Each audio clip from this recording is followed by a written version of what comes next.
नमस्कार दोस्तों, आप देख रहे हो संजय खबर से कमल दुबेटा। अभी इस समय मौजूद हूँ मैं सिविल अस्पताल के अंदर, हिसार के अंदर। तो यहाँ पर सुमित हत्याकांड या सुसाइड केस, उसको लेकर के प्रोटेस्ट चली हुई है और 29 तारीख की ये घटना है।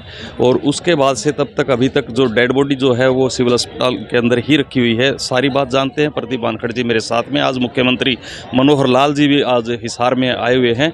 तो क्या है पूरा मामला, जानते हैं इनसे। मैं धन्यवाद करता हूं पत्रकार महोदय, सांझी खबर चैनल का भी और आपका भी। बात ये है सर, आज हमने मनोहर लाल खट्टर का पुतला फूकना था, क्योंकि 12 दिन हो गए थे सर आज बैठे। हमने काले कपड़े ले रखे थे, सारे लोगों ने काले कपड़े ले रखे थे और उसको झंडे दिखाने थे हमने। लेकिन प्रशासन के अधिकारियों ने हमें रोड से निकलने नहीं दिया। ये गेट भी लॉक कर दिया, वो लोग गेट भी लॉक कर दिया, पीछे वाला गेट भी लॉक कर दिया और हमारे लोगों को जो बात रखना चाहते थे उनको बाहर नहीं निकलने दिया। अब बात ये है सर कि लोग, प्रशासन के लोग हमारी बात को माने, लेकिन हम इतने कायर नहीं थे। हमने फिर भी हमारे कुछ साथी मैंने इशारा किया और कुछ साथी दीवार फांद करके निकल गए और एचयू में गए। लेकिन वहाँ पे आईपीएस अधिकारी कुलदीप और डीएसपी विनोद शंकर और उनकी पूरी टीम ने उनको घेर लिया और कहा कि हम आपको नहीं मिलने देंगे। अभी आपकी इन बातों के ऊपर बात चल रही है, हम गिरफ्तारी डाल लेंगे। कुछ तथ्य ऐसे सामने आए हैं, पुलिस ने कहा हमारे सामने कि कुछ तथ्य ऐसे सामने आए कि कल तक उसको हम गिरफ्तार कर लेंगे और उस लड़की से आज पूछताछ सख्ती से की जा रही है। तो हम लोग लगातार भाई बैठे हैं, 12 दिन से बैठे और डेड बॉडी के साथ बैठे हैं। ये किसी जानवर की डेड बॉडी नहीं है, इंसान की डेड बॉडी है। इसलिए सरकार को और प्रशासन के लोगों को भी सोचना चाहिए कि जब किसी पिता, एक माँ और पूरा समाज डेड बॉडी के लेके बैठा है तो उसको गिरफ्तार कर लेना चाहिए। मैं उम्मीद करता हूं कि प्रशासन शासन के लोग हमारे साथ में थोड़ा सा ठीक व्यवहार करेंगे। लेकिन एक बात और पत्रकार जी, जब हमने एडीजीपी श्रीकांत यादव जी के वहाँ पे पुतला फूका, उसके बाद प्रशासन जागा। उसके बाद उन्होंने कहा कि हम कार्रवाई करेंगे। फिर एसआईटी बनी, फिर उस एसआईटी ने काम किया। अब सारे के सारे तथ्य हमारे सामने पॉजिटिव है। यहाँ तक भी पता है कि लड़की नशा भी करती थी। पड़ोसियों ने बताया, उस लड़की के एक दो फ्रेंड ऐसे निकल के आए जिसने बताया कि लड़की नशा भी करती थी। लड़की उस लड़के को पीटती भी थी, सारे कपड़े जूते उससे साफ करवाती थी, उसको खाना तक नहीं दिलाती थी, बार बार उसको टॉर्चर करने का काम करती थी।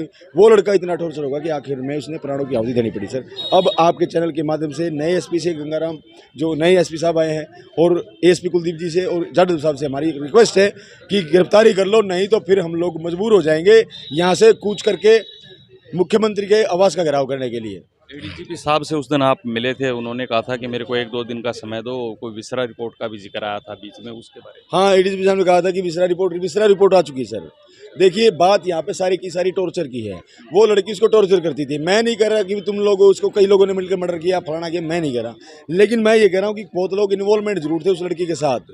उस लड़की को समझाने वाले, सिखाने वाले, बताने वाले कि इसका इस ढंग से इलाज कर दे और उस ढंग से, क्योंकि लड़का पैसे कम लेके आता सर। लड़के के पास में इतना पैसा नहीं रहा कि उसकी मौज मस्ती, उसके मतलब जो पिज़्ज़ा बर्गर खिला सके। लड़का शर्माने लगा, अपने बाप को नहीं बता सकता था। लड़की उसको टॉर्चर करती कि पैसे मंगवा, पैसे मंगवा, पैसे मंगवा। ये सारी की सारी चीज़ें मकान मालिक ने हमें बताई। ये सब हमें पता चला। कुछ एक लड़की ने और बताई, जिसका मैं नाम मीडिया में नहीं लूँगा। उस लड़की ने बताया कि ऐसे ऐसे घटना घटी मेरे सामने। सुमित ने उतना प्रेशर होगा, हाथ जोड़ रहा था कि तू घर पे चल। वो मान नहीं रही थी, वो बोली कि मैं नहीं जाऊँगी, मैं तेरे को ये कर दूंगी, तेरे को फंसवा दूंगी, तेरे को केस लगवा दूंगी। लेकिन जब सुमित ने अपने सिर में ईंट मार ली और कांच की बोतल उठा के पीछे मार ली, जब उसकी खून निकल गया है, वो बेहोश हो गया, तब भी वो टस से मस नहीं हुई।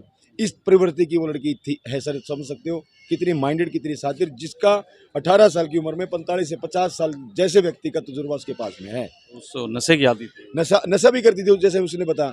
अब हमने यहाँ पे प्रदर्शन किया सर, काले झंडे सैकड़ों की संख्या में थे और ये छावनी बना हुआ था आज हॉस्पिटल। इतने पुलिस वाले थे जिसकी कोई हद नहीं है।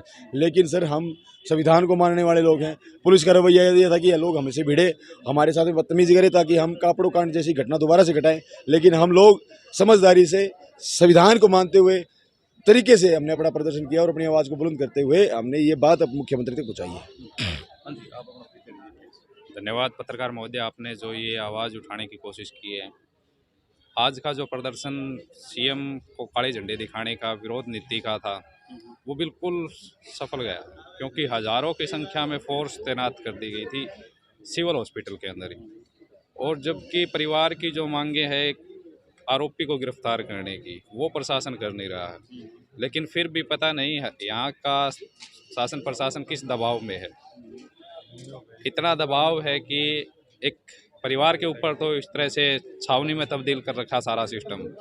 और एक आरोपी को ऐसे खुले घूमने की छूट दे रखी है। तो इस बात की हम कड़े शब्दों में निंदा करते हैं और प्रशासन से अपील करते हैं कि जल्द से जल्द आरोपी को गिरफ्तार किया जाए।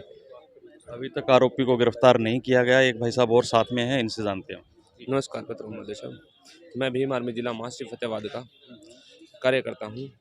तो पत्रकार साहब, आप जब से देख रहे हैं लगातार हमसे जुड़ रहे हो, लेकिन अगर यहाँ पे आज तक गाय या कुत्ता ही मरा था उसको भी इंसाफ मिल जाता, बल्कि यहाँ पे इंसान मरा हुआ है। और जो कि आज मनोहर लाल खट्टर जो मुख्यमंत्री हमारे, आज वो हिसार के अंदर पहुँचे थे, जबकि हम सभी लोग उनको काले झंडे का दिखाने का प्रयास कर रहे थे, लेकिन पुलिस प्रशासन ने हमें रोक करके चारों ओर से गेट बंद कर दिए गए थे, क्योंकि ताकि फिर भी हमारे लोग कान दीवार कूद करके और इधर उधर से होकर के काले झंडे दिखाने के लिए वहाँ पहुँचे थे चुके हैं। धन्यवाद।